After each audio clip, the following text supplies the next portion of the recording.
or do you think we are almost certainly going to see a Phobos picking up this one? I'm sure Illidan can play it, but It's not a very Illidan-y hero, is it?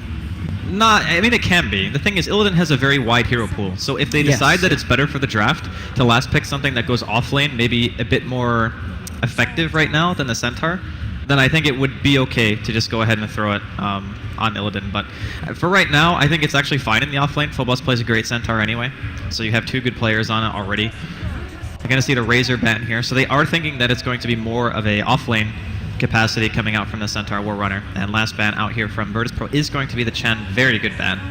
As of right now, the Chen would have totally wreaked havoc during the laning phase. The Winter Wyvern and the Bane don't really have great tools at dealing with them. They're more of the, I want to zone you out, I want to harass actual heroes, not have to deal with those creeps. And now, Na'Vi looking at the last pick. They're not going to get their Funnick Brood.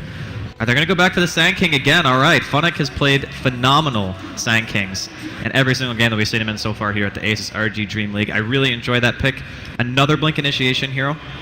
This does mean that the Shaker's Blink is most likely going to be a little bit delayed. Funnick will most likely be taking the farm from the jungle, and then Seneko is going to have to wait in due time to get his own. But again, both these teams, pretty good fighting potential. I would say Na'Vi probably favored, though, just because of their sheer AoE. So with the Phoenix picked, it's going to be the Illidan Centaur. So they're going to decide that's going to be the best thing for the draft for the lineup. And what do you reckon about this one then, Andy? I'm wondering right now, looking at it, how VP are actually going to lane this. Because most likely what's going to happen is G's going to go mid against Puck. And they're going to have like a support babysitting. It just happens now. Like whenever you go mid, it's not actually a 1v1 anymore. It's usually like a 1v2 or a 2v2 because the supports have to sit nearby to ensure that you don't just get roamed on and get killed in the early phase. And then you see some 1v1s or other 2v2s break down. So I still feel like Na'Vi, with these particular heroes, they're probably going to go defensive, and I think that Virtus Pro are probably going to do the same. It's very difficult to try to open up on a lane with a Shadow Demon and a Shaker, 2 extremely defensive supports by nature. I think VP are going to want to get their Blink Dagger timing on Illidan, and then they're going to want to try to utilize that with Phoenix Egg and some team fights and try to take it from there. Okay, well, let's see as we get ourselves into this game what exactly comes out in terms of lanes. And well, game 5 here between Na'Vi and VP. What a game it's going to be. The crowd's excited. I can hear them already. And well, do we have any VP fans in the house? Oh, yeah, that's nice. Any Na'Vi fans? Oh, that's a big roll. That guy loves. Oh, it's Toby. Good to see you turned up. Right, let's get ourselves into the game. Na'Vi versus VP begins. I've been handed a can of Monster. This is fantastic because I'm going to need it for this game. We're going to see a lot of action. And, well, Trashko, you don't want the second one, I'll take it. Here we go, Na'Vi versus VP. Into the lanes we go. It is, by the looks of it, going to be 2 sets of defensive tri-lanes. And, well, let's see if we see any kind of early aggression kicking off as both teams heading towards these runes here at the moment. What's the plan here? VP looking for the top one. Na'Vi going to look for the bottom. Doesn't look like we're going to see anything kick off straight away. But as you're saying, now we know the 2 drafts. What is the game plan for both sides? Na'Vi is going to be looking for non-stop aggression once they get their blinks up. It's going to be integral for their lineup. Funnick, he has the same kind of position that he did last game where he can go into the lane, soak some EXP. The zoning heroes right now of Bane and Winter Wyvern, like, they can do a little bit, but they're probably not going to be able to kill him ever, even with the use of the Sentry Ward. And despite your best effort, everybody knows you just open a monster. Oh, and it's fine. You don't have to be shy about it. There you go. But I do think that he'll be able to get his Blink Dagger timing. It's not going to be an issue for him. I'm just wondering what can Phobos actually accomplish here in this offlane, because if you do get disrupted or you get fissured during your dive, you can potentially give away a kill here. I think it's more dangerous for Phobos potentially than it could be for Funnick in this game. Let's see how this one pans out. And in terms of our position, what's the fact you've got this Gyrocopter, in terms of running the Centaur in the position when you're not going to want to take this one late if you're BP, surely. I guess they've always got the Shadow Fiend, and we've seen the SF actually come out on top in the latter portions against the position 1 Gyro, but I guess that both sides have got the merits towards the late game. I think Na'Vi have a very spread damage style of composition. Like you have Puck, Shaker, Sand King, Gyro. No one really has high single target damage, which I feel makes a position 1 Centaur a little bit better. Oh, Fish is going to get thrown down. Won't catch Jin. It's not going to trap him either. Lil's maybe going to look for a bit of a counter initiation. Coming in here with the Arctic Burn, chasing down Dendi. And it's not going to be enough to bring him down. Denny will be able to keep himself safe, but we are going to see kind of this classic of the supports from either side hanging around the mid lane, trying to secure the lane for G and Denny respectively. Yeah, but as we were speaking about the different compositions and at what point in the game they're going to be strong, Na'Vi are going to feel amazing when they get their Blink Daggers before BKBs come out on the side of VP. Phoenix, I think, is actually a really solid pick against what Na'Vi have, because the only BKB rushing hero on the team is going to be Gyrocopter, and that means you're going to deal a ton of damage, and killing the egg is going to be tough. And Saneko straight in. Can they stop the dive though? He's got it available, and going straight in with the disruption there before the dive was cast does allow Phobos to still get himself out of that one. So another unfortunate little bit of a movement there from Na'Vi. Oh, they're applying some pressure to him at least. You don't want him to get levels. That's the worst thing.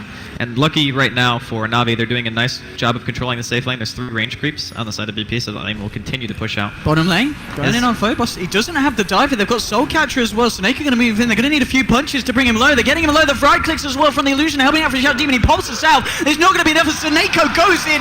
Will find first blood there onto the Phoenix. Did he actually just stop to click salve on himself? Oh, Lil, he wants a bit of return action, looking for Saneko, and he should be able to find this one. Saneko trying to juke it out, won't be enough, and VP do find the return kill there.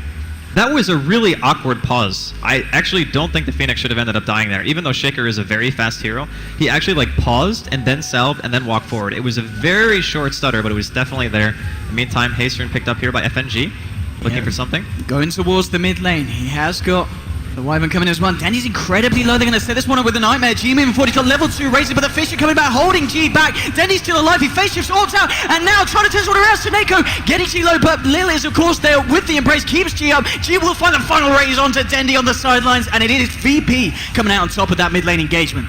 That was so unlucky for Dendy. He actually orbed to the only possible place where that fissure would have actually made him unable to path anywhere else. He couldn't move. So even though going to the orb itself was pretty much the only way he was going to live, still ended up killing him. A little bit unfortunate there that the fissure from Saneko ends up getting him killed, but very nice for VP to get themselves up on the board again. This is, to me, maybe the closest draft of any of the games so far in the series, which I feel is appropriate considering it's the 5th game. So playing Illidan here with a Who Stomp double edge. Funnick, he's going to have to run his own level 1 and got the Sandstorm, but the Sentry's going to be dropped, and Illidan finding the kill there. More money into the pocket of this Centaur. And that Blink Dagger is going to be coming out pretty early if Illidan keeps up the level of farm. And the nice thing too about VP's lineup currently is, as we talked about again, it's a lot of spread damage. So once G and Illidan start to tank up a bit, those heroes are actually very good at just bursting down somebody straight away. So the Shadow Fiend can go back for things like Daedalus in the ultra late game. You're also going to have Winter's Curse to deal some pretty good physical damage depending on who you throw it on. I think that if anything, Na'Vi are going to have great mid game. Fissure. He's got dive. He's got the dive. He's good. He's good. He's golden. Yeah, but Na'Vi's mid game is fantastic. I think VP actually might be a tiny bit favored for late game though. Okay. It's really hard to say because a lot of it just boils down to who gets the better engagements, right? Like who takes the better fights, who gets the big echo. In this case, if Saneko can do it, he's done it in the past, even in this series. We're seeing this again from Funnick. He's looking to rotate towards the mid lane here as this Sand King. But, I mean, at level 2 with just 1 point in Burrow Strike, it's a very hard gank to make happen. It is nighttime, so he's going to be able to get close and personal. But, well, at the same time, the side of VP, they've got plans of their own in terms of rotations. Lil here in the jungle, Saneko is going to chase this one down. It was spotted out by this ward, and he's got the Arctic Burn. He should be able to fly through and fly away from here. But still, Lil playing a bit, kind of in a bit of a dangerous position here on the side of Radiant. He wasn't spotted, though, which is a good thing, which means they're not going to know that camp's warded until they try to stack it again. And there's, like, Saneko's clueless right now. Oh, he's going to walk into him. Okay, now he knows at least he's there. But he probably doesn't know that the camp is warded, which is still nice. Good block. He's figured that the Octoban, of course, isn't available, so Lil's going to be stuck for a bit. But as you said, it is just Saneko here trading punches, and Lil will be simply able to walk away from that one. Denny was moving in as well, seeing they could find a fight. Top lane, there's going to be the Burrow Strike on Tillerton, but, well, Funnick's going to be careful. The Nightmare coming out, and they might try and turn this. It's only level 2 Funnick, and he's going to get blown up straight away by the Who Stomp double edge combination. Denji coming in with the rotation, so he wants to try and find a return kill, but being held back there, he won't be able to follow through the orb. And, well, even though Denny comes up in, not able to find any kind of return action favouring the side of Na'Vi, and VP, yet again, finding themselves another kill, 4-4 at the moment in the laning stage. And in terms of CS as well, slightly favouring VP also. Not even just slightly, a lot. And Dendy just transitioned to top to try to get a kill. G's left to his own devices in middle lane, leading the CS, 33 and 15. Dendy's only got 19 creep kills right now, which is a pretty standard thing to happen in a Shadow Fiend versus Puck matchup.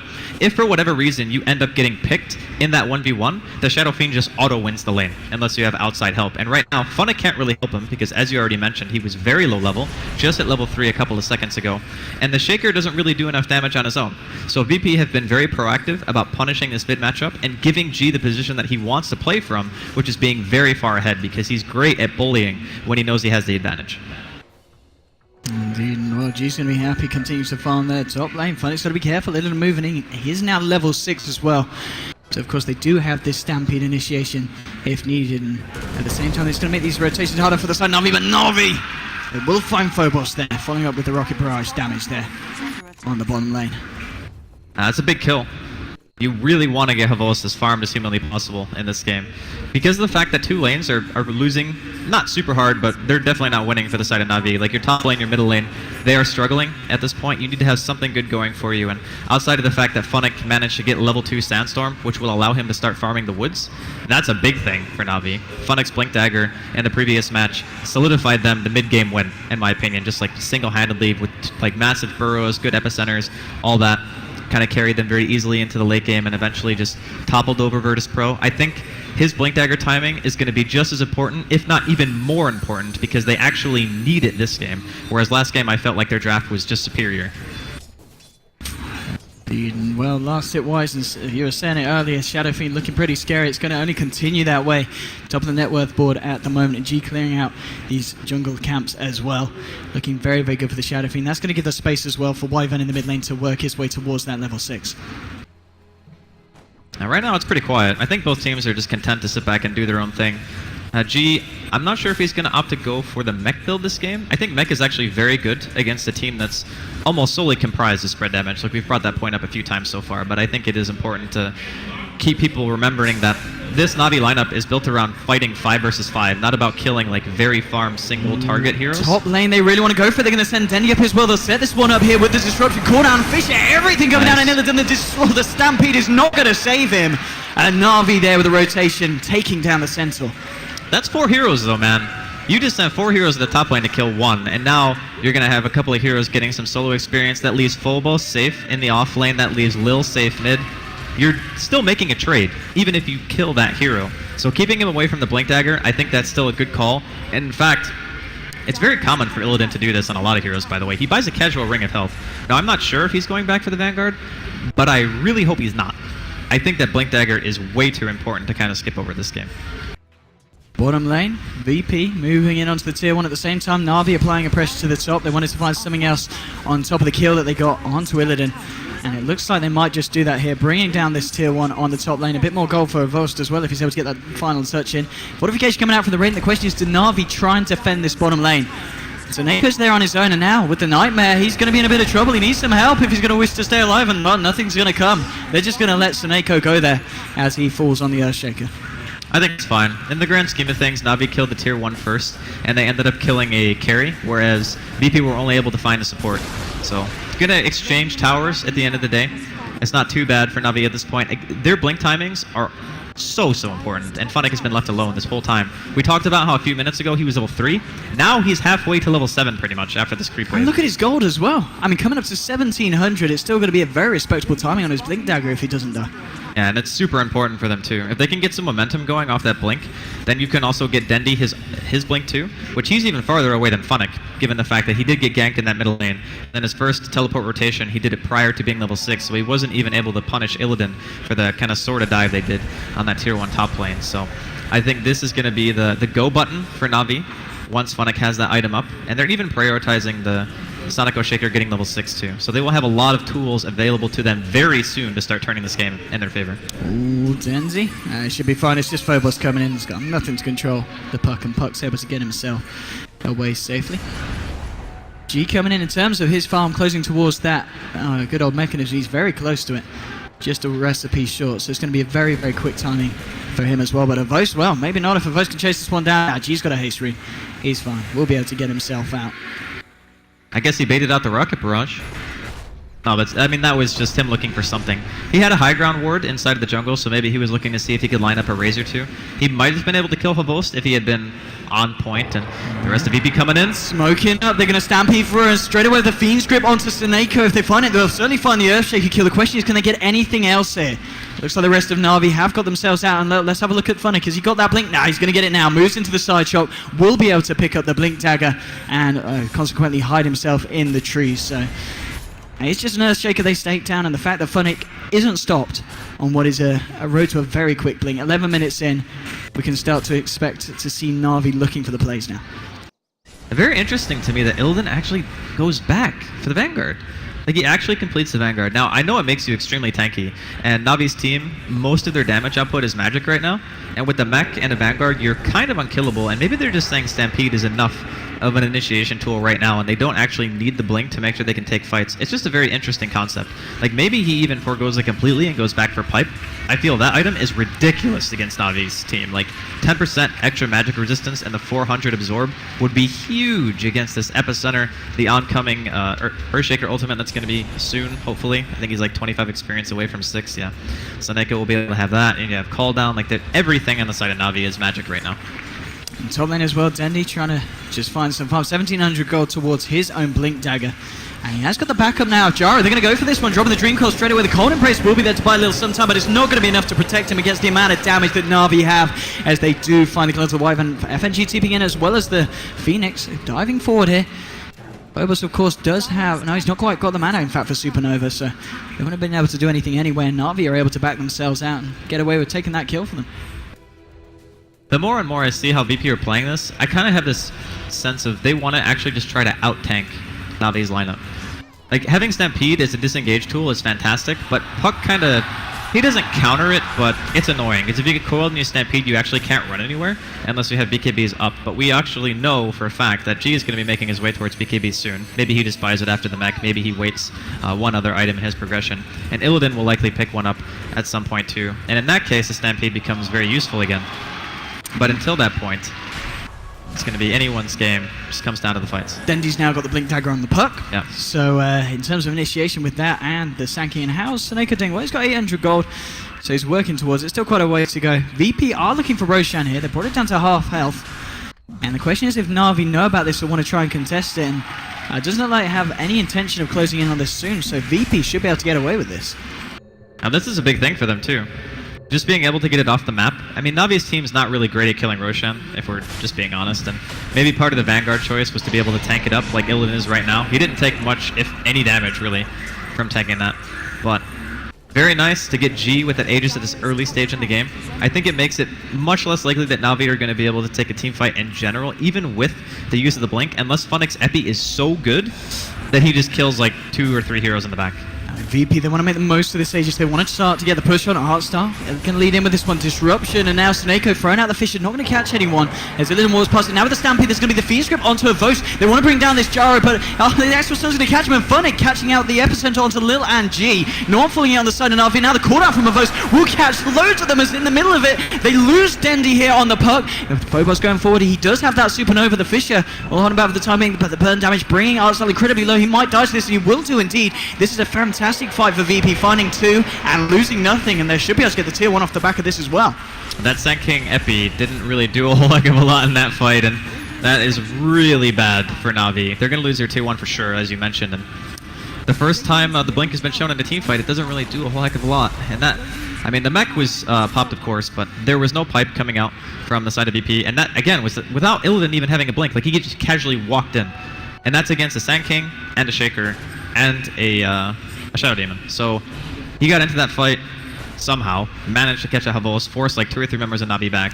The MP wasn't really on point, and then all of a sudden they just lose that team fight pretty badly, I would say. And G is now making his way towards that BKB, which, unlike in that last game, or not the last game, it was the 3rd game where they had Ancient Apparition and Rubik. VP had this sense of once BKBs come out, their team becomes significantly weaker. I would say it's the same for Na'Vi in this game. Their supports are entirely based around magic damage, even their offlaner in the Sand King and Puck. So they have this kind of AoE magic damage wombo combo draft that eventually will fall off very, very hard. And VP are also still winning in the early mid-game pretty heavily. Like, their Shadow Fiend is a beast in terms of farm right now. Illidan, he's getting close to Blink if he opts to go for it. If he wants to go Pipe, I actually think that's fine too, because it just lets you run into towers, which if they can get map control, they can just keep killing Roshan and kind of smother Na'Vi. I mean, as you said, yeah, he's got that option available, and the fact that he's still able to contribute a lot to the fight, even without the Blink, kind of finding himself in position very nicely, Illidan, in that fight around the mid-tier 1. And I mean, the question is Na'Vi, do you kind of just wait for them to go on you again and look to jump on them, or do you yourself need to smoke up and start to go a bit more aggressive than they have been? You can definitely go for picks with Na'Vi's lineup. There's no question about that. Like, you have Blink Sand King, that opens up enough for you. You have Blink Coil. You can just jump in and try to find anything, really. I think you could probably kill almost every single hero, except for the Shadow Fiend may be too risky to commit to. You'd have to have full vision if you were going to smoke and try to kill him, but everyone else I think you could probably kill. And the Centaur, of course, too, is super tanky. So 3 heroes out of 5. G and Lil are smoked up, moving towards the mid, but it is just the 2 of them. And Na'Vi themselves, they're grouped up as a 5-man. Maybe a little bit too hard for the side of VP to fight in with just the 2 of them. Still. Na'Vi need time. They need to get the Shaker to blink too, I think. That's maybe the most important one. Because of the fact that BKBs are going to be coming out soon on VP, they need an immediate lockdown outside of just the burrow, so they can make sure that Epi actually deals damage. Ooh, here comes the second smoke from VP. This time they might be able to find something with it as they bring the whole entire team down the mid lane. FNG looking to lead in, has got that Fiend's grip. If he can catch out Havors, that's going to be massive. Illidan stampeding forward, looks for the Who Stomp. Isn't quite able to find it, and Na'Vi lucky to not lose anyone there as VP can't just quite catch the stun onto him. You can tell VP know they're very far ahead. Like at this stage in the game, their team fight is insane. Even with the Sand King blink and having call down and blink puck, they're still the ones forcing the advantage. And I would say that playing Reckless into a lineup with the puck and a Sand King both having blink is probably the best case scenario for Na'Vi, because it allows you to counterplay and set up really big ults as opposed to just trying to go for a gank and ult like 1 or 2 people and then try to pick and then run. But still, Na'Vi not feeling as confident maybe to take those fights. They also kind of need their gyrocopter to get BKB, but I think Havos is actually going back for S and Y, it looks like right now. Which means the Bane can Fiend's grip him and deal damage. The Phoenix is still going to be a huge nuisance. They're not going to be able to kill the egg because nobody on the side of Na'Vi can deal with it. If he lands the Fire Spirits, it's just free Supernova, no matter what. And the other thing too is they actually have a great team built around the egg because you have Requiem, and once G gets his own BKB, he can just stand there and Requiem around the egg, and then what are you supposed to do? Like, you actually just have to run. And now we are seeing the Blink Dagger picked up on your Earthshaker now. So this is going to be another big addition to the team fight. Na'Vi, Havors, and Funnick just pushing down this bottom lane, but a lot of TP's coming in. FNG trying to get himself in range for a Nightmare or a Grip, and well, they're going to find Havors here as Illidan blinks straight in. They blow up the Gyrocopter, and now Funnick trying to get himself out with so many Burrow Strike and TP away. But Havors there just getting caught out by VP. And Na'Vi need... They need BKB on the Gyrocopter like 100%. Just showcase there why he needs it. If he gets Blink initiated on and there's no supports in the vicinity, he's just gone. Like there's no way that he can stand to that kind of damage. The other thing too that's going to start to become more and more of an issue is this Centaur is going to get tankier. He has ridiculous strength gain. He's already up to another 1,000 gold after his Blink and his Vanguard. G is going to pretty much be following suit. He's highest farmer in the game right now. If that keeps happening, and they both get BKBs, or maybe even Centaur goes back for a pipe at this point, then you're not going to have the single target damage to kill them. It's going to be very similar to the Lycan, where no one could deal with him when Na'Vi picked it.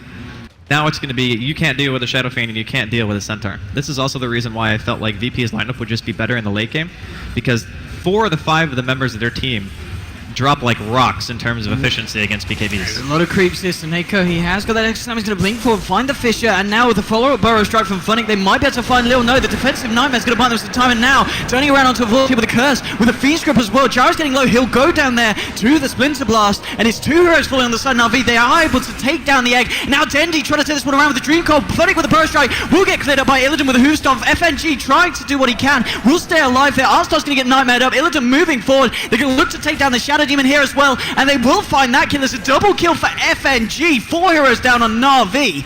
And VP, again, they only lose 2. Everyone dying bar the puck on Na'Vi. What a fight there. As Virtus Pro just proving that they are ahead, and they're going to use that to the best of their advantage in these engagements. It actually looked like they were going to turn that potentially, because as soon as they kill the egg and full boss goes down, I was like, oh, okay, they actually can maybe turn this, and then all of a sudden you realize, oh, right, we still have the rest of our team. You actually only managed to kill an offlaner and 1 support, and the rest of your team is pretty much dead. So if Dendi hadn't committed to that, I would even say that it would have been a more lopsided exchange. Maybe like the Phoenix definitely wouldn't have died, because they wouldn't have had enough auto attacks to kill the Supernova, and VP would have crushed that even harder. So I think Na'Vi actually got away with a decent fight, considering they're very far behind. The gold exchange is the big thing, because when you're as far behind as Na'Vi are right now, taking even like 2 for 4 or like 3 for 2 or something like that, not in your favor of kills, is still benefiting you in terms of golden experience, because, you know, comeback mechanic is a thing. But Here comes the rotation once again from VP. Indeed, looking for Dendy. They don't have the curse available to lock him down, but with the Stampede, trying to find themselves in a position to take this fight. They're chasing down Dendy here, but Dendy, he's out of vision and he's out of finding time. And Seneko as well, just able to blink out into the trees. Looks like VP this time won't find anything there. And Na'Vi have to be manning their panic station soon, I think. How far away is that Shaker? Okay, he has Blink. So this is actually very good for Na'Vi. With the Blink Dagger, they can force fights on their own terms, even with the, like, I guess, pretty big deficit of golden experience that they have right now. It's only around 5k. This is actually a very similar lead to what we saw game number 3, VP stomping with. This was a very, very similar lead. But I would also say that their lineup is better suited to transitioning into the later stages of the game. But with this, Na'Vi, they actually have a chance for fights now, which is a really good thing for them. They have triple Blink, and they have 2 very good disables, and a lot of AoE on top of that. All the TP's coming back now. Now we're going to smoke up straight away, but it's dispelled by FNG here with his Glimmer Cape, trying to get out his Phoenix Grip. Won't be there. Arstyle's got the disruption to break it up, and now going in, they might be able to find the FNG there. Will they find FNG here on the bait? And now Eddie Blink for there's your Echo Snap for Seneko. 3 heroes dropping. It's a double kill for Funnick. He'll try to try and clear against the Hoostorm and the double edge onto Force. They'll bring down Arstyle as well. They do find 2 in return. Seneko's able to get himself out. Dendy and Funnick, but now Funnick with the epic enter onto Phobos. Fisher from Seneko. Dendy goes in with the waiting rift. It's only a little left to life. He tries to stampede out, but they're controlling him here. Funnick should have a burst strike in a minute. The double edge, bringing it into low. He finds himself a kill, but he's going to pay with his life. It's a team wipe as VP hit the decks and Na'Vi turn up to the fight in full force. Okay, Funnick is a god. Like, he comes in, he burrow strikes into fog to hit 2 more heroes, just assuming that people would be standing there. Like, what kind of game sense do you actually need to be able to pull off plays like that? That was unbelievable. The fact that they were even able to take a fight that convincingly. Straight up, he wants to do the Fiend Script, but then he says, no, get your hands off him. Blink's in there with the Waning Rift, gets himself back out with the orb. And FNG won't find anything there today. And, Danny says, thanks for the regen, Mr. RNG. And, well, 11 to 16. We're going to see the graph ticking in a bit, and the side of VP will have certainly lost a considerable amount of the lead that they had. We talked about the Wombo combo, man. It's there. And if you give the opportunity for Na'Vi between having that Funnick Sand King and Seneko on the Shaker, they will find it if you get too far out of position. I'm blown away that even in this position, Na'Vi are able to take these types of fights. And, I mean, they're making it a game. Top lane, Vorst and Seneko moving in. If they can get the stun onto G before he gets that BKB out, they could go for a kill here. G coming out, they will find the fish now, going in with the Rocket Barrage. The Enchanter, and they control G, they bring him down. And again, that's a massive kill for Na'Vi, killing the Shadow Fiend, who, I mean, G, top of the net worth, he's been having an amazing game so far. And if Na'Vi are able to find these kills, it's going to hurt VP so much. FNG moving out, but there's going to be the wraparound from Na'Vi, moving towards the mid lane. Now Arstyle throwing down the Demonic Pillage, will pop down the Sentry as well. They've got the vision, but it looks like FNG will be able to get himself out. Another disruption, holding him in place as well. They're going to need a +1 if they want to take it down. Here's Seneko with the fish onto FNG. He'll then pop the Stampede, and now Funnick trying to move with the burst strike. Will blink himself back out, realizing that's not the initiation they need. Winter's Code onto Vorst. Arstyle starts to hit away at him, and Vorst getting low, but they're going to have to use their arms to the center, holding him back away from Vorst. So Vorst is going to live, trying to get himself out of this one. And looks like Na'Vi won't lose anything. And Fisher being thrown out. No, Illidan going forward. He wants Seneko. Funnick now with the FPZ onto Lil, and that Dendy going forward to join him as well. Waiting Rift onto Lil. He's got the Glimmer Cape. It's not going to be enough. Dendy takes down the Winter Wyvern. Illidan will try to be out, but no, the disruption's there to cancel it. Funnick with a Boris strike onto FNG. Rocky Barrage from Avon brings him down, and now Illidan trying to get himself out. Your Scepter onto Sue, onto the Phoenix, controlling him. Double kill for Dendy. They should be able to fight forward. They try Echo Slam. Now they'll get the Supernova out, but they'll just focus it, right click it. Boris strike onto G, stopping the Requiem. He'll now pop the BKB, look for the Requiem, but he's lost his entire team. He's the last one alive. And now the question is, can Na'Vi go back in? They've got a blink. They're going to have the Boris strike. G. Oh, he's going to find the kill on Funnick there. Funnick going in a little bit too early as the magic immunity was still there, but still, what a fight again against VP. The massive difference in gold and XP swinging in favor of Na'Vi, and so many things in that fight going absolutely perfectly for Na'Vi. The way that Na'Vi take team fights in these situations is just like mind-blowing. They kite out VP so badly with their mass blink daggers. We're going to see a rotation here. Yeah, he's going, oh, nice blink away. But that team fight just shows that even in these circumstances, when you have heroes with high mobility, you can bait out every single ability from the enemy team and then just come back in. You see the big epi coming in from here, even with the Glimmer Cape. It's not enough. Lil ends up dropping, and they can re-engage as many times as they want. They're abusing the puck mobility. They're abusing the Sand King. They just kite it out. And eventually, VP just gets split up. All these heroes are by themselves. Illidan was alone. FNG was alone. and Lil was alone. And at that point, that's where Na'Vi want you to be, because they know with these mass blanks they can find the initiation, and unfortunately right here, when they threw out the Supernova, there were no Fire Spirits out. So that egg had no chance of living.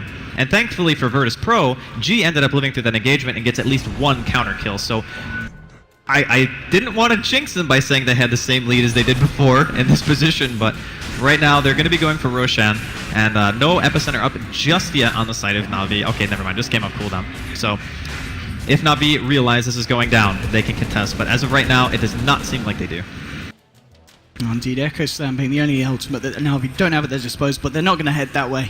And Phobos gets, he's going to go for the BKB this game. Has got it complete on the Phoenix, and I mean, was it Phobos who built the BKB the other day when we were casting? We were saying about the fact that it just allows him to ensure that he gets all those Fire Spirits off before having to pop the Supernova. I think it was. Yeah. I think having the BKB against this team is almost necessary, because you have Blink Puck, Blink Earthshaker, Blink Sand King. There's just so much initiation potential that if you don't have BKB, you can't even rely on using Egg at all.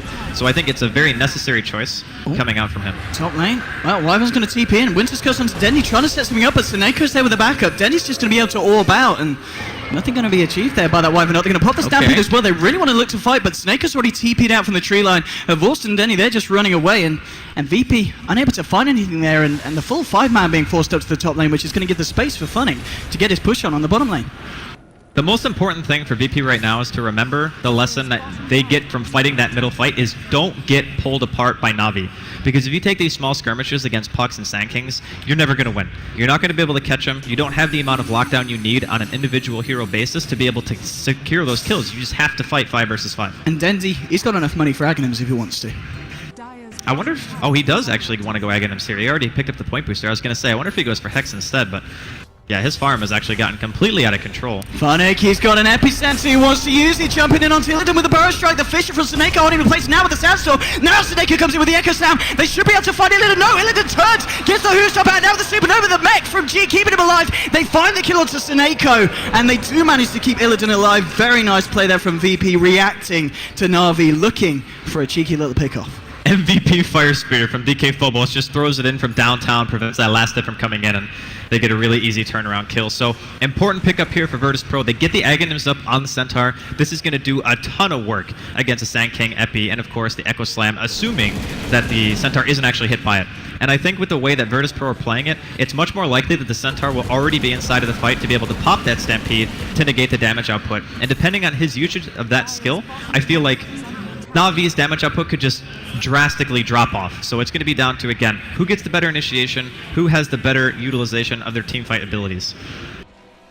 We are going to see the BKB is now complete for Vorst. Vorst staff is going to be on its way out to Seneco as well. So a couple of pickups coming out for the side of Na'Vi. In terms of net worth, we are now back across the 0 mark, and it is favouring Na'Vi just slightly, though it's close. Illidan blinking forward aggressively here, wants to get the push, but there's going to be a fish shot onto Illidan, and he could be in a bit of trouble now. There's going to be the missile flying through as well. G is there to back him up.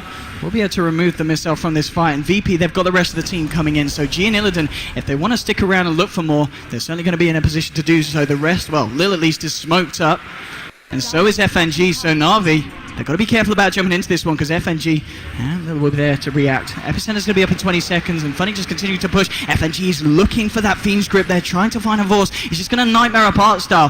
Seneco has got the Echo Slam. He has got the Echo Slam. Illidan's going to go forward. We'll get yours straight away. Now Dendy coming in with a Rainy Rip, but the Stampede now. They're going to turn it. They take down Artstyle. Her Vorst has popped the BKB, but he can't fight into this. There'll be the Fisher coming out. But still, Na'Vi not quite ready to jump into this one. Echo Slam will be up in 15 seconds. They do have the Epicenter, but... and now Funnick has returned. So maybe with the Echo Slam, if they could look to try and jump.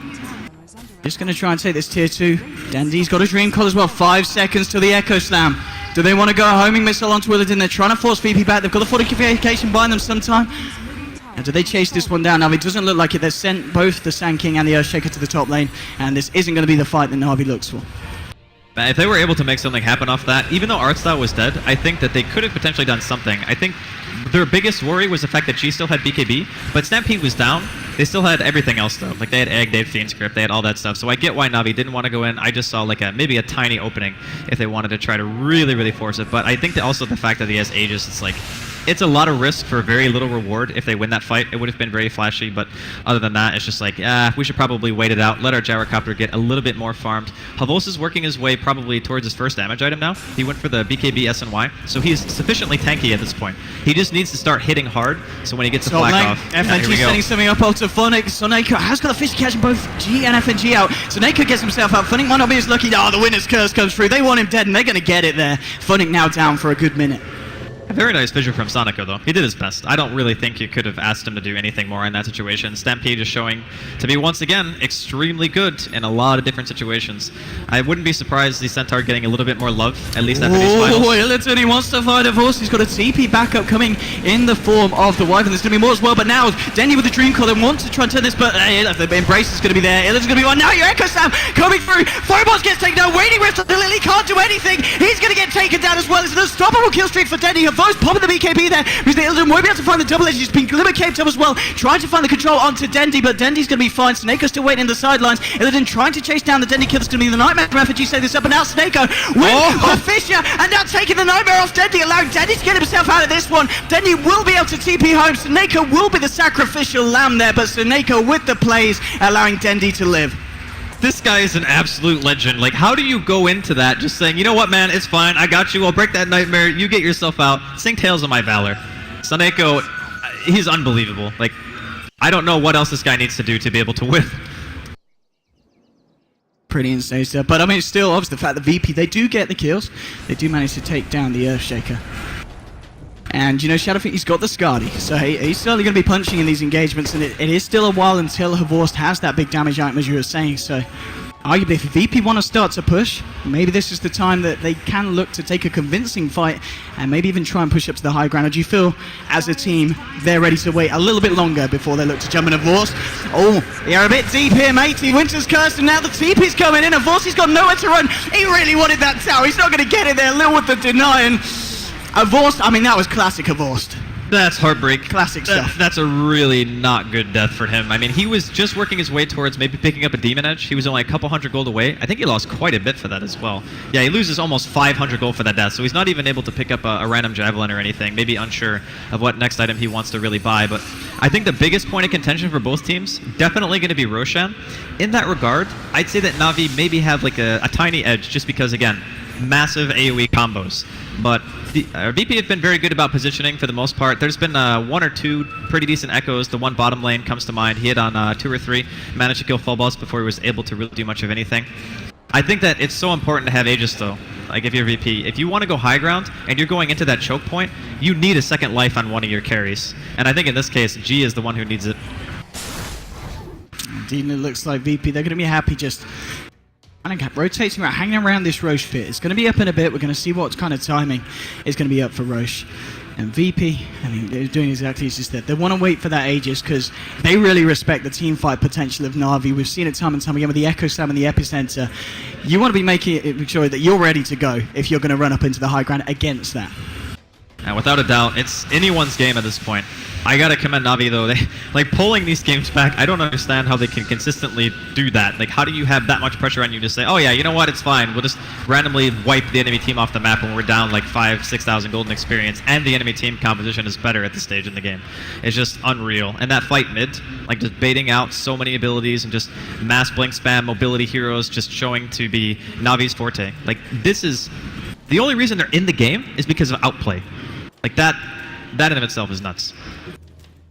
Oh, absolutely. And the graph's kind of settled now around this 0 point. So we're pretty much back to square one between the teams in terms of net worth and XP difference as well. So it's kind of like a clean sheet. And it's definitely, with the lineups that they've got, the potential for both teams to swing it back in their favor. I mean, can you look at the drafts now and kind of say, well, this team's clearly got the edge? Or do you feel that they're fairly even at this point of the game?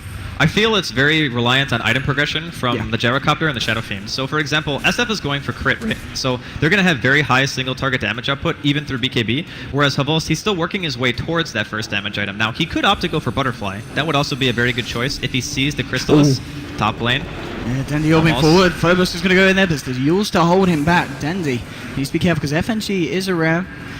Then he's going to be fine. Yeah, TPs and gets 4 staffed as well back, just to make sure there's no hope of VP catching him out, and we'll be able to escape there. The inherent weakness of Navi's lineup is their single target damage output. That's the one thing they're going to be suffering from the most. They picked a hell of a lot of AoE though. So if they can find the combos, I think they'll be able to sufficiently take fights. But time and time again, VP have shown that they will adapt. Like they will be able to take team fights in the proper method. And we're going to see a little bit of rotation here again from Na'Vi. And Illidan in the tree line here, forced on the front lines for the side. Na'Vi and all getting forced. Snake has been able to find the Fisher. Now with the burst strike followed with the cold embrace for Lil's gonna be there. And now the Winter's Curse on the force. He did manage to get off the BKB. The Fuse Grip gets cancelled straight away, and it's a question whether Na'Vi can stick around in this fight. They're starting to back off because G with BKB doing so much damage. There's gonna be the disruption there, holding back Artstar, well, himself as well. FNG's getting low because Phoenix trying to look for the burst strike. Will now find it. They'll find the Bane, and the fight continues. G getting low. Now Sadeko with the Echo Slam with the Fisher brings down G. It's a 2-for-1. They want more. Lil's gonna be able to TP. He's got the Glimmer Cape, will escape, and it's a 2-for-1 there as Na'Vi are able to successfully defend, and they kill the G Shadow Fiend. They're getting baited so hard. Like every single time, Na'Vi just completely disengage. It's like, okay, fine. You want to pop Stampede? Our Shaker and our Sand King are going to be sitting in the back the entire time. They go on Havos. They don't even kill him when they throw the Winter's Curse on him because no one is in range to really deal damage at that point, and he has his BKB up. So the only person who can really hit him is Shadow Fiend Funnick. Yeah, he's dropping low here. I think he will end up dropping. He's going to force the Burrow Strike. He's good. He's got a Burrow. Oh, Saneko actually coming in saying, well, I'm going to hold these guys back for you. Homing missile onto Illidan. Illidan will pop the Stampede. Of course, with that free pathing, trying to get to the high ground, but Phoenix there with the Burrow Strike holding him back, and he'll get out. Deadly blinking forward. They're trying to find the kill. Waiting Rift. Illidan will be Glimmer Caped up now with the Cold Embrace from Lil. He's going to be okay. He will survive, but he doesn't find any of the kills there. Na'Vi just working perfectly as a team to keep each other alive. VP really need to just focus one target down. Like they wanted to kill the gyrocopter there, couldn't do it, get all of their BKBs blown basically at the start of the fight, and the Stampede, and the Egg also. So nothing really accomplished anything. Like your BKBs, your Stampede, your Egg were all wasted. At that point, Na'Vi are like, it's our go time. We still got Epi, we still got Shaker ult. We can just re-engage on this whenever we want. I really think that VP's best way of taking fights is to just drop everything on one hero. Like you need to actually take somebody down because otherwise you're just going to get kited. He's done it, then he's going to look for the kill onto Saneko, bring him low here with the burst damage. Can Saneko get himself out of this one? He's going to use himself up, buying some time. We'll find the blink, and now the 4-star fail. Saneko escapes. And, well, VP won't find anything. Roshan is up, though, and it's a question of whether VP want to try and go for this one here. Roshan is a necessity for VP. They absolutely need it at this point. If for whatever reason Na'Vi are able to take a fight around Rosh, I would even say they might just be leading this game. Okay, they've got everything apart from the Echo Slam. Still just about 10 seconds before that one comes back online. Let's see if Na'Vi can contest this one. It's going to be quite a slow Rosh until G starts punching. Funny going forward, gets the burst strike onto FNG. This is big if they can control the Bane. Bane won't be able to get any of the Fiend Scripts out. Saneko going forward. He's got the Echo Slam now. He's still waiting to use it. Holding himself place with the Eels. Where's the Echo Slam? He's going to need to try and get it. No, he's going to get himself out. In fact, now they're going to find the kill onto the Shadow Demon. Now Saneko getting the Echo Slam. The Dream Call onto free. FNG falling Lil. Getting onto the high ground. G so low as well. Funny then Saneko with a double kill. Funnick with a triple kill, working together perfectly to wipe the side of VP, and now Roshan is left open. Andy. Na'Vi do an amazing job at baiting out BKB usage during this game. Like that is the only reason they're winning these team fights. Every single time VP pop BKB, they pop Stampede, they want to go for someone. That art style disruption onto the Shaker actually won them the fight because it allowed the Shaker to actually walk into a position to get a much better echo than he would have otherwise. Like if he had to panic echo, he might have hit like one hero with the BKB on, and that was going to be G.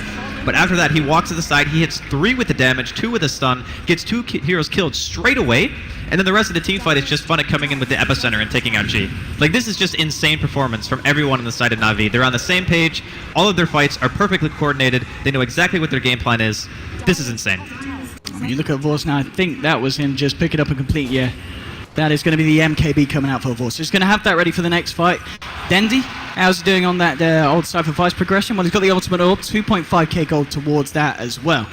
Now let's have a look at the side of VP. What are they looking forward to getting up? Well, they're wanting to try and find that Daedalus, of course, onto the Shadow Fiend. They're coming up to the 2k on top of the Crystallis. Still a bit of time and a while until they get that one online. And so far, I mean, VP, they've got to be so careful about the fights they're taking because, I mean, as you can see on the net worth board at the moment, massive swings, and it's getting to that point again where Na'Vi are pretty much finding the lead that VP had themselves in the early game. A VP are already kind of past the point where you have your honeymoon 10-second BKB phase on G, right? So it's already at 7 seconds. It's going to be down to 5 sooner or later, and that means that Navi's supports and their epicenter, their echo, their coil on Dendi as well, it's going to come back into full effect, basically. And even with 10-second BKBs, or 8 or 9, Navi has been able to very adeptly kite out the draft of Virtus Pro. And I think it's very interesting that a team with Centaur is actually just getting kited every single time. Navi are just, they're outplaying at every single opportunity. Well, talking about the plays, Na'Vi, they're going to be looking for them here, smoking up and making a rotation towards this bottom tier 2. Maybe seeing if any kind of reaction comes from VP in an attempt to defend it. VP themselves, all around this top lane as a 5-man, they're going to start moving towards this. Maybe they feel that Havorst is on his own. They're going for the Havorst bait. You know, we've seen Havorst out on his own a numerous amount of times. Maybe VP are going to assume that Havorst is looking for the Havorst bait. He's on his own. So they jump on this. It's so obvious, actually. Yeah. I really don't think they're going to go for this. Yeah. I mean, if you look at their lanes right now, no one's even farming a single thing. I think VP know better, so they're just going to go ahead and fall back. It would have been a cool thing to see if VP actually fell for that one, but at the end of the day, looks like both teams going to fall back into some passivity. I'm just blown away. Like, the performance from both teams, like, VP are not really playing bad, it's just Navi are playing really damn well. Can't argue with that. And here comes the push from Navi. It's their turn to try and go on the aggressive, and let's see what VP can do in reaction. We've seen time and time again, VP have tried to push themselves, and Navi have been there with the jump onto them. How good's VP's high ground defense in your opinion? It is very, very good. Yeah. Like, you have Bane, you have Winter Wyvern, you have Egg. There are a lot of tools at your disposal. I think Navi excel fighting in open map fights like this. They might want to go. Lil and Phobos are smoked up. Havorst on the front. They've got Fennec on the high ground. Who's going to make the first jump? Phobos moving forward, just chucking out the Fire Spirits. They've got the Stampede as well if they want to try and initiate. With the way the fights have gone, maybe they want to hold on to that in case the fight goes bad and they need to disengage. Illidan just in the tree line there, looking for a jump, but at the same time, Fennec on the sidelines. Both heroes just waiting to catch someone out, and this is a very, very tense part of the game, Andy. Fennec is a beast. Here comes the burrow. He's going to find the burrow striker. Gets himself force-staffed out, dodging the Hoostomp from Illidan. The Stampede will be popped, and now the thing's about to Havorst, but the disruption from Artstyle is going to break it. Havorst is going to be able to fight back up in their wish. Now Sineko with the Echo Snap to FNG and Lil, and now going in and full force. The corner is going to come down on the wall. They have popped the Supernova here. Dream Coils onto them, and it's actually Na'Vi losing the fight here. They've lost the Aegis onto Havorst. They've lost Sineko as well. Fennec's going to drop as well, and it's time for VP to take a positive fight. They're going to almost certainly bring down Havorst here as well. 4 heroes dropping on the side, and Na'Vi and VP proving they've still got the team fight to bring to this game. I think the big difference in that fight than everything else that we've seen so far is Na'Vi committed so many heroes at the same time. Like, Fennec didn't even end up getting his epicenter off because he felt like he had to go back in, even pop the cheese, and then he just gets chased down by Phobos. So instead of it being that fight around the river, where you have 2 heroes on high ground with Blink, they actually have both of their counter-initiation heroes just committed to the fight immediately. And you're not going to be able to kite out your BKBs, because by the time you get out of the fight, you're already dead. So VP actually take a very favorable engagement in the most adverse of circumstances, because they had Aegis up on Havorst. I might try and break the base here. Big Iron pickups coming out for Dendi. He's now got the completed scythe. BKB's finished though for Illidan. They do still have this epicenter. Well, Fennec going to go in for the burrow strike just onto 2. Walks himself back out. Dendi, how long until he's got that Dream Coil available yet again? It's going to be 16 seconds or so. And well, VP, they want to take the racks here going forward. What can Na'Vi do to stop it? There'll be the Fisher coming out onto 2. Any kind of follow-up coming out? Doesn't look like it for the time being, and VP might be able to clear these ones out. They're going to find the range tracks in the mid lane. They're looking for the melee as well. Looks like they don't want to stick around. Now, Havorst is going to be back up in 5 seconds or so, so realizing, you know, before when they've tried to break the high ground, it's not gone too great. With the full 5-man, Na'Vi should be able to defend. I think it's a right call to back here. I mean, Havorst isn't going to buy back for a range racks. He might not even have bought back for the melee, even if it was in danger, just because it means if you buy back to defend that, and then you die one more time, VP either get the next Roshan, or they just push another set of racks, and that's just way too much of a risk at this point. Although, wait a minute, they had 2 tier 2s. Okay, maybe he could have bought back, but maybe he felt it was fine either way. Range racks isn't a gigantic deal either way. We're 44 minutes in, close to 45. You can easily deal with those creeps at this point. But I think the most important things to note now are the fact that Illidan now has his own BKB, which is really key, because now he's not going to get bursted down by the huge AoE damage that's coming out from the side of Na'Vi. And most of the time, the supports, like, he's got a lot of health, right? Like 2800. He's up there with G in terms of overall tankiness. And speaking of, he's actually got a Daedalus now too. I think it's going to become increasingly difficult for Na'Vi to go for outplay. And we haven't really touched on it much this game, But it just goes to show that Na'Vi are much more of a reactionary team in this draft than they are fighting on their own terms, like going for aggression. Because it just shows, like, when they were diving under the tier 2, they have Aegis advantage and cheese advantage, and they dive, and they lose the fight. But whenever VP are walking into them, Na'Vi always have the advantage of having their Sand King and a Shaker in a much better position to get ultis off. So VP, you might actually want to let them come to you. And VP, they're going to smoke up ahead towards the top lane. We saw at the moment, both Neko and Dendi were hiding in the tree lines. It's actually going to be Havors teeping back to base, and it looks like, yeah, everyone's going to leave this now. They're a little bit suspicious of the absence of VP from the map, and they're going to go back to base, maybe preparing themselves for this siege that VP might look for. All ultimates are online. So if a fight kicks off, both teams are going to have everything at their disposal to go with. The question if VP want to try and look for this one on the high ground here. They're not going to find anything. Na'Vi themselves, they don't. It's going to be risky to leave the base at this point, and they're going to almost certainly just wait until VP reveal themselves. Only buyback available on the side of Na'Vi right now. Actually, no, excuse me. They don't have any, but there's 3 buybacks on VP. Of course, they can't know that, but it's a very tense point in the game, and if they had caught anyone, really, they would have been dead. There's nothing they can do about it, and plus, they also expended their glyph in the last push, and I think that's also why VP wanted to smoke. Because they say, okay, there's no glyph, if we get a pick, we immediately just turn that into a Rax, 100%, and then maybe because of that push, we can secure Roshan when it respawns, so nice idea with the smoke. Unfortunately, they can't find anything off of it. Still, like, either team can win at this point. It's pretty insane when you get to 47 minutes and you say, it really just comes down to the fights. Like, who gets a good smoke, who gets a pick, who doesn't have buyback. You can't really ask for more in a game 5 than this situation right here. Absolutely not. This is as close as it could be. And Phobos, he's making his way towards a pretty big item himself. He's pretty much got the money coming around the corner for that completed Shiva's Guard. Just about 100 or so to go before he picks up that Mystic Staff, and I mean that's something else to enter into these team fights that's going to be a bit of an issue for the side of Na'Vi. Naka, he's hanging around here in the trees. He's going to see them come forward, and it's a question of whether Na'Vi want to try and get themselves in position to fight this. It's not going to be the case. Naka's just going to keep himself hidden. Top lane, Jarrav's going to look for a bit of a push. Naka's going to reveal himself there with the Fisher, but will TP out immediately, just in case VP were going to look for him. And we continue this. Oh, Denzi. Oh, Lil tried to get himself there, but it's not going to happen. And both teams keeping themselves safe and sound for the time being. You can tell, like, from the posturing of both teams, like, no one really wants to fight 5 versus 5 unless one of them uses a smoke to initiate. I guess Na'Vi would be in the advantageous position if VP were to walk into them rather than vice versa, because again, their team is very good at reactionary Dota, but just in general, like you were mentioning earlier, the Phoenix, he's going to pick up his Shivas now. I think it's very good against Na'Vi's lineup, not because they have a lot of right-click, but because only one of them has a BKB, and that's Havost, and his BKB is already down to 6 seconds anyway. So I think you're going to be able to slow a lot, be annoying in the fights, trying to stop blinks and such. That's going to be really key. If the Shaker and the Sand King get caught out for any reason, the fight is automatically super difficult, because even with the MKB up, if you compare the type of items that Gyrocopter has bought to the Shadow Fiend, the SF is going to win the right-click war like every single time, right? So if you take out the AoE combo from Na'Vi, it's just pretty much like who hits harder. And I think it would actually be VP in that case. But again, it's a very hard situation. Like, how do you find both blink supports before anything happens? And, well, the next point of contention could be the Roshan. It's going to be up in just under 30 seconds.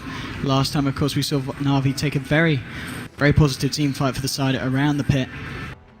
VP just hanging around. They really want to find this Aegis, and either team, once they get it online, it's going to be time for the push. And, well, FNG, he's a nice guy. They're apologizing straight away. And we are back off there. I always wonder when you have pauses that are that short what actually happens. Maybe like his headset fell off or something. Because we're not facing the stage, right? So we can't actually see them. But the old 5-second pause. I think vision is also very key at these points in the game for obvious reasons. Like the later you get, you don't want to be blind playing in a 50-minute game, right? But both teams pretty much have an equal amount of warding and around the same areas. I guess VP's warding is a little bit more aggressive, but being able to have vision for the right initiation can be the make or break in these late game situations. Indeed. Well, Edison leading forward here. Denji, is he going to try and go for this? No, he's just going to throw the orb out. The rest of the side of VP are around. Be a very tricky fight for the side of Na'Vi to take in. and keep themselves safe back up. And Snake just sticking around here in the tree line. Roshan is indeed up. Was scouted out by the side of Na'Vi, so they know it's available. And they'll almost certainly be prepared to fight if VP decide to go for it themselves. Neither team can give this up for free. Like, I think you actually have to fight this. VP have already showed that they have the potential to go high ground. Even though Na'Vi have tier 2s, they might be able to delay long enough to get the Aegis off of G, but you don't want to give it away for free. I think that is not the play. There are boots of travel available on Seneko. It's going to be coming in now. It's dying pretty fast though. They need to hurry. They need to get there quickly. I mean, here we go. Phobos trying to initiate the fight going on Tarstar. Lasto's able to force-staff himself forward, but it was almost certainly going to still go down. There's going to be the scythe onto Illidan. Then he's getting caught out by the Winter's Curse. Will be force-staffed away. Havorst here with the cooldown, catching onto G and FNG.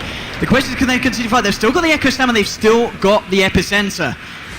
Here we go. Havorst moving forward, the Epicenter being channeled up, and well, Illidan's going to try and jump on him, but Havorst pot the BKB. The damage for G is just too much. Funny trying to do what he can, but the BKB's on G and Illidan. There's not a lot that this Sand King can do. Havorst will buy back. Then he getting caught out here by the, well, using himself up. Can he get himself out of this one? He can. He's able to blink up to the high ground. And well, Na'Vi are now a few heroes, well, they still got Echo. They still have Echo. Yeah, it's all about the Echo here, and there it is. Onto G, onto Illidan. They don't have BKB here for round 2. Can they bring them down? So Na'Vi, Havorst moving in into the pit. They'll find the kill onto Illidan. Will they find G as well? G, he's being embraced up by Lil. He'll live for the timing of Phobos as well, healing him up. The teamwork there, keeping him alive. Finally getting the Burrow Strike onto FNG. The bring down FNG. Havorst trying to do what he can against, but G is cleaning up. Double kill. Finally, they'll break down the Shadow Fiend. They might lose Funny here. Funny trying to get himself out. He will end up going down as Seneko still clearing up, and Dendi, he wants to find Lil. Seneko coming forward there with the enchant totem. They'll bring down the Wyvern. They might even find Phobos. Funny rotating round. The BKB will be popped by Phobos. He wants to find the Dendi kill. He's not going to get it. Phobos falls as well. Dendi gets the kill, and VP, they all hit the deck. The one important thing to remember from this team fight is that a couple of heroes bought back, and I'm pretty sure Havorst diebacked on top of that. So that's 2 heroes who aren't going to have buyback. They lost their gyrocopter anyway, so they can't take Roshan. They don't have the physical damage to do it. No one can tank it. So right now, VP don't have to commit any buybacks to this whatsoever. FNG. They need to deal more damage. Na'Vi need more out of this. Seneko's got to be careful here. He's getting low. FNG's going to chase us down now with a Stampede. They take down. Yeah, Earthshake and roll Funny. Oh, he's got to be careful as well. And that's a dieback as well on your Earthshake. I mean, Earthshake is down for 90 seconds. Na'Vi actually committed so much to that Roshan that I don't even think it was worth it. Like, they have 2 diebacks. They don't even get the Roshan from it. They don't force any buybacks at all from the side of VP. That's the only reason they go top. They want to force buybacks to try to equalize the situation. But in the end, that trade was not favorable for Na'Vi at all. Funny. He's going to get caught out here as well by Illidan. Funny does have the Epicenter if he can get it off, but well, with FNG around, there's going to be no chance, and he does simply just force staff and blink himself away. And they've kind of got to hope that VP don't try and pressure down the mid lane because there's still 60 seconds without the they're just going to go straight Roshan. They're just going to run to Roshan, kill it. Like, there's nothing that Na'Vi are going to be able to do about it. The Shaker's still dead for too long. The Shadow Fiend's already back up, and he buys boost of travel. So first priority is getting that Aegis up, making sure you get the cheese as well. And I think that is going to be the point where VP go down mid. Because now, Na'Vi are in a horrible spot. They have no buybacks on 2 of their heroes. Like, the Core has no buyback. The Shaker has no buyback. And actually, I think Funnick used one too, correct? Yeah, he did. Okay, so no buybacks pretty much on anyone except for Dendi on the side of Na'Vi, and you're fighting into Aegis Cheese. They put so much emphasis on that Roshan fight that I think they actually overcommitted. We'll certainly see if that seems to be the way. They do all have the ultimates back up on the side of Na'Vi, of course, for the defense, and Earthshaker will be back in 15 seconds. But as you said, in this next fight, if they lose heroes and they can't return to the side of VP, they're just going to destroy the base of Na'Vi. With the amount of damage you've got now on this Shadow, they have to rat. They absolutely have to rat. They cannot fight VP. If they go down mid 5 versus 5, Na'Vi will not be able to win that engagement. They need to try to make VP react to them. That's why they're in the woods right now. They know that if they're just sitting in their base, they're just lambs to the slaughter. They need to try to make something else happen. Well, I mean, it's working at the moment, forcing VP back to the top lane. VP themselves, the question is, do they want to try and push? They're all heading down Bargy towards the mid lane, and maybe this is the start of the momentum swing. They still need to take these tier 2s down from both of the side lanes. And maybe that's the kind of thing that's pretty much the good news here for Na'Vi, meaning that VP aren't really just forced down mid. It's going to be a little bit hard if they wanted to just go straight for the game, and it looks like they're just going to hand back and focus maybe on the top lane to try and work towards a second set of rats eventually. Now, the tier 2s being alive is actually really nice for Na'Vi in this situation. If that bottom tier 2 had been dead, I think VP would have just immediately walked down there. It's very low on health at the moment, but no creeps actually in range to be able to take it down. So that's a godsend. If those towers are dead, I think Na'Vi probably just would have lost the game after that. But they now have time, which is the only thing that they need. They just need to be able to get one more buyback on another hero, or they need to be able to take some ridiculously strong fight inside of their base. Now, we did say that Na'Vi fight the best when VP are walking into them. All their heroes are very great reactionary heroes, so maybe they can outplay enough to be able to force VP out of their base. Okay, and for the next fight, Vorst has invested in a completed Satanic, so they're going to have that as well here on the Jara. Going to need to do something big here.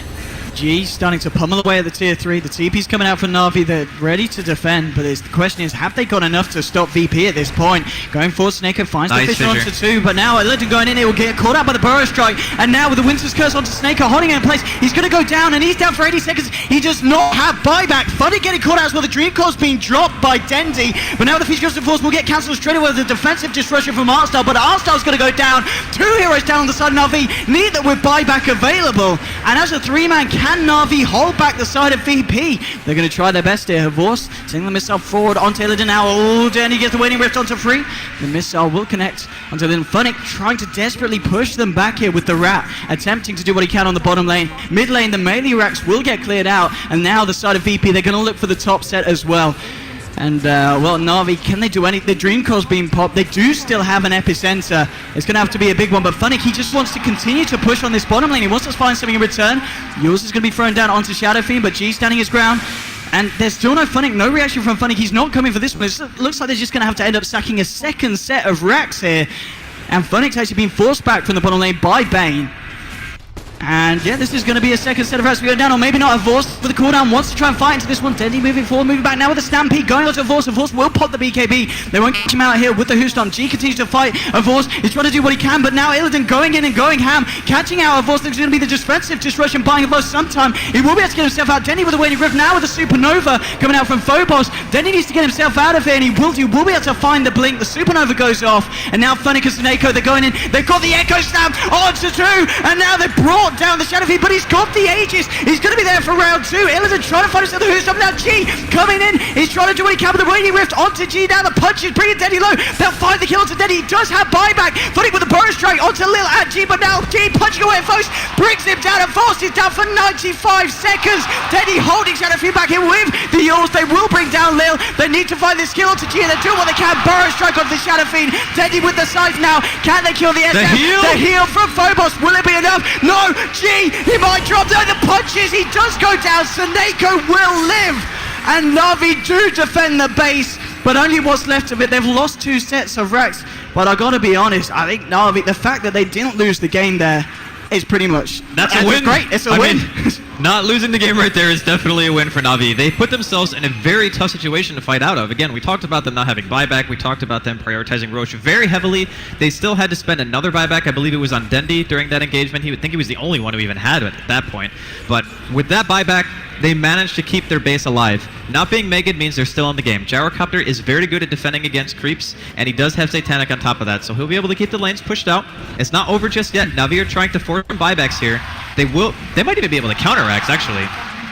They can maybe force a buyback from VP, or they just take the racks for free. I think if you're VP in this situation, you probably don't buy back. He wants to try and get himself in, but he's not going to be able to do so. Oh, that's big. Yeah, Epicenter's going to be Did they see it?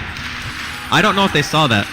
That's the thing, because if that Epicenter goes off, and there's creeps there, maybe VP decide, okay, let's just try to fight it and end the game straight up. But if they didn't see the Epi fail, maybe they assume it's still there. But I guess Na'Vi is just going to play it safe anyway and back. Indeed. Vorst is going to be back up now.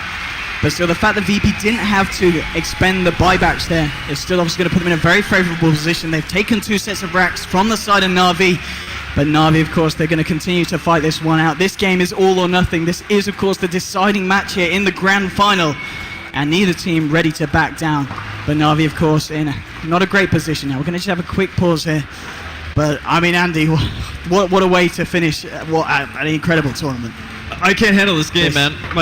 My heart is just like, every single time I watch Na'Vi fight, and I'm like, oh god, I don't think it's going to work. And then they manage to make it work throughout the entirety of the mid-game. It gets to the 60-minute mark, and all of a sudden you're looking at this lineup and you're saying, okay, they're buying back.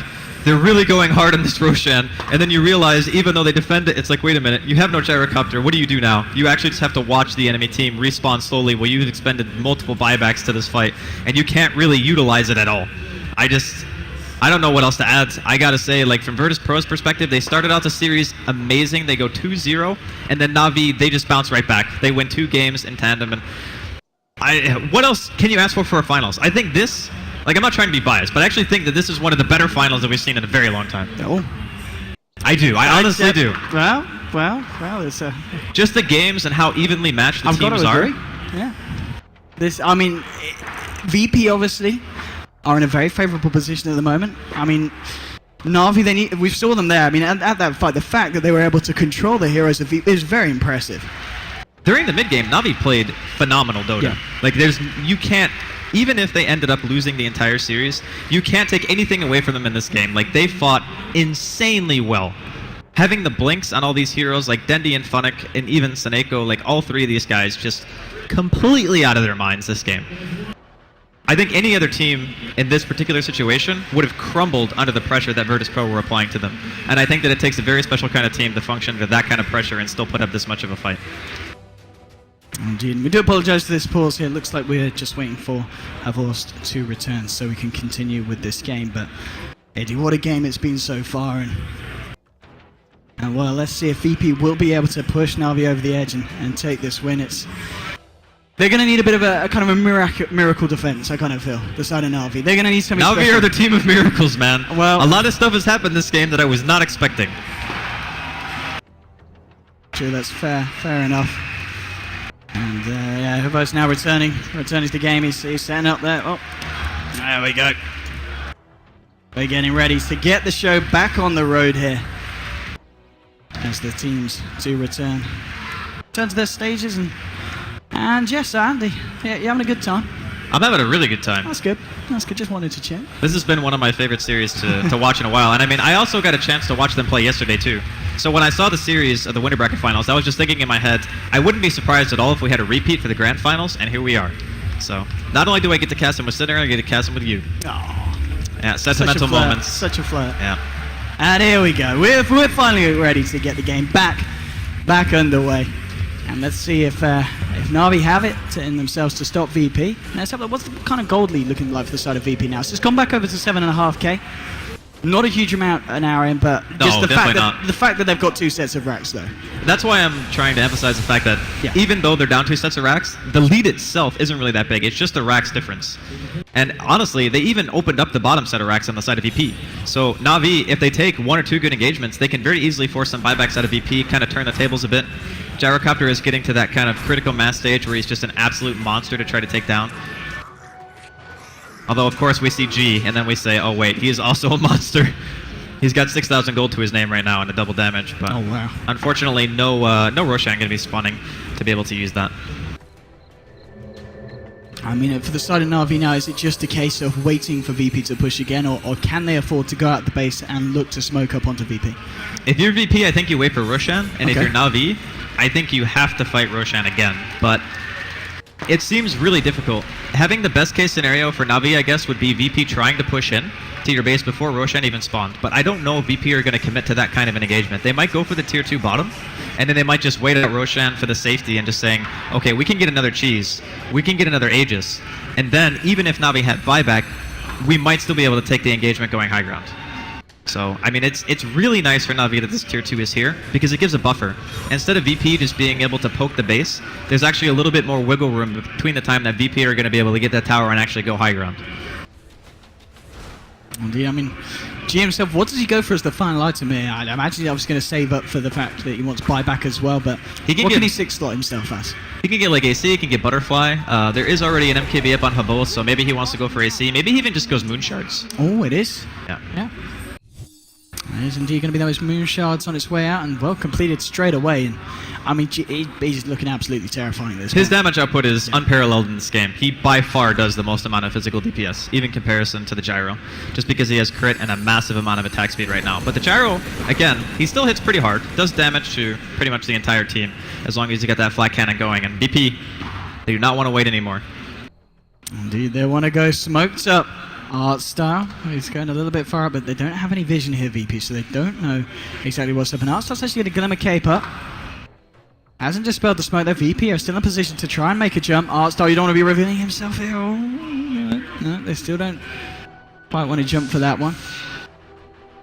I mean, understandably at this point, both teams being very, very selective about the fights that they take, and VP feeling that that was not the one for them. There's a lot on the line. Yeah. I mean, you got to be selective in taking your team fights when you're in the 5th game of a grand final and you can wait another like 2 minutes for Roshan to spawn. I mean, the enemy team is going to have their creeps pushing in constantly. You've double raxed them already. You got the tier 2 off the map finally, so as soon as you get that last Aegis and Cheese, you can really start to try to just straight up end the game. And of course, Na'Vi, they've bought themselves an ample amount of time for buybacks to be available on almost everyone. I guess Dendy's will probably be up in terms of timer, and I think he has the gold for it, whereas Funnick actually just needs a tiny bit of gold. So Artstyle is probably the one who's not going to have it. But I also think that to a degree, his hero is kind of the least important right now. Kind of, not because any other reason that it's 63 minutes in and it's a Shadow Demon. Like, a defensive disruption and a purge is pretty much all he's throwing in.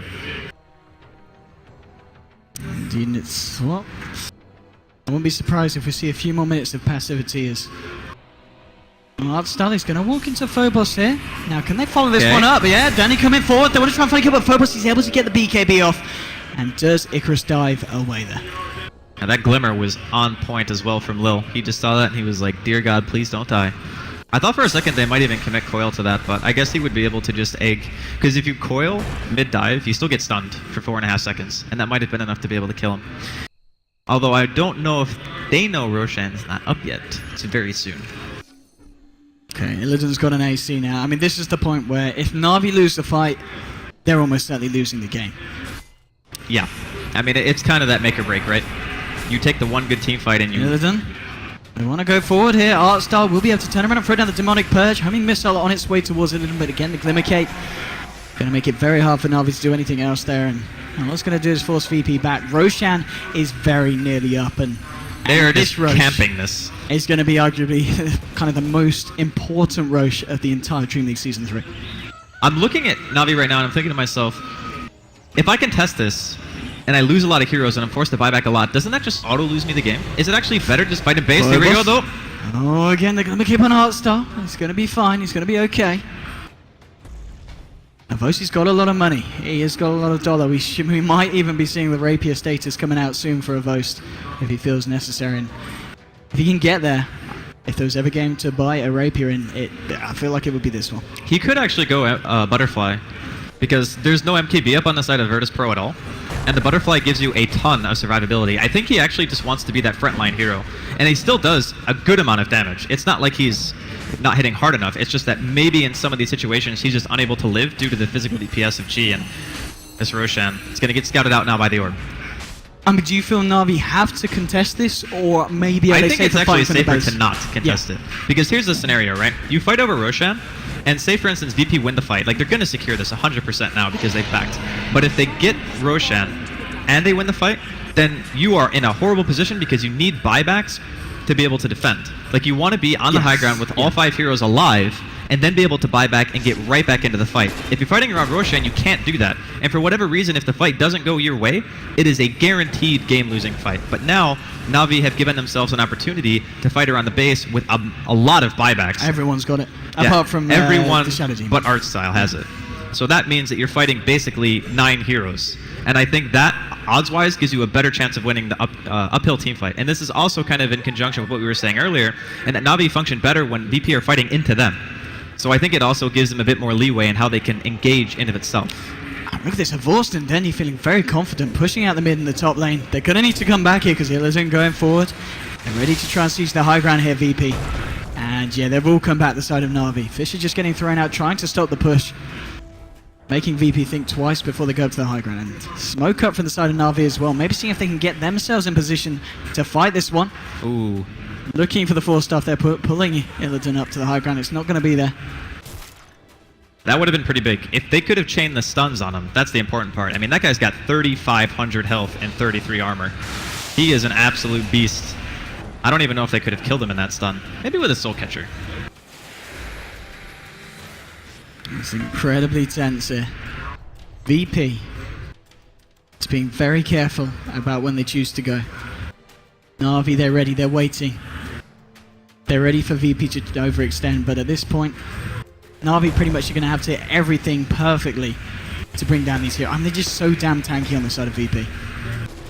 Well, don't underestimate the power of a late game gyrocopter. He is going back in for that Chrysalis, not going to go on the Rapier, but he does some damage. Illiton, he wants to go in now here with the Stampede, the Hoofstomp. BKBs are being put up with the defensive disruption by sometimes Snake. Supernova coming out from the side of VP. Of course, posted BKB trying to go up against Illiton. No one dying as of yet. The side of Navi getting low now with the Supernova stone catching out of Force. Force getting low, gets himself 4-star back, but Illiton in with the Stomp will fight too. Double kill for your Central Warrior. Force will buy back. R-Star will not be able to return to his fray. Denny coming forward with the Waning Rift onto Lil and FNG. Now Force trying to do what he can with the flat cannon, but G, he's just got a superior amount of damage and he'll just force Force to back right up. The homing missile will fly forward onto Illiton, will connect now with the Fisher onto FNG and G. Force still trying to do what he can, but G now has been glimmer caped up and now turn attention to the tier 3 and now onto the racks as well. Denny, what can he do? Well, he's got to back himself up as the Arctic Burn flies through for the Winter Wyvern. G is looking to make a creep to FNG, trying to find a nightmare, but he won't find it now. Illiton finds the stopper to Sineko. Sineko's going to get pulled down. He does have buyback. They still have Epicent, they still have Echo Snap, but now they've lost Dendy. Dendy will buy back for this one. Burrow Strike onto 2. There's your Echo Snap for Sineko. They'll find the Fisher as well. They break down the Aegis on the Shadow Fiend. Lil will drop as well. Can they kill this SF a second time round? G, who's got the BKB in for round 2. Illiton will get damaged up, but look at the right clicks here from G. It's too much. Her forces now die back. They won't even kill Illiton. It's a double kill for G. Make that more triple kill. GG has been called and VP are your DreamLeague Season 3 champions. I honestly can't think of a better way for this series to end. You can tell how happy VP are right now. Very well-deserved grand finals. They take 2 games against Na'Vi. Looked like Na'Vi were starting to fight back. They had really good drafts in game number 3 and 4. They bring it to a 5th game. They fought tooth and nail for this victory. I don't know what to say. This is absolutely insane finals. I couldn't be more satisfied with how that turned out. Absolutely not. And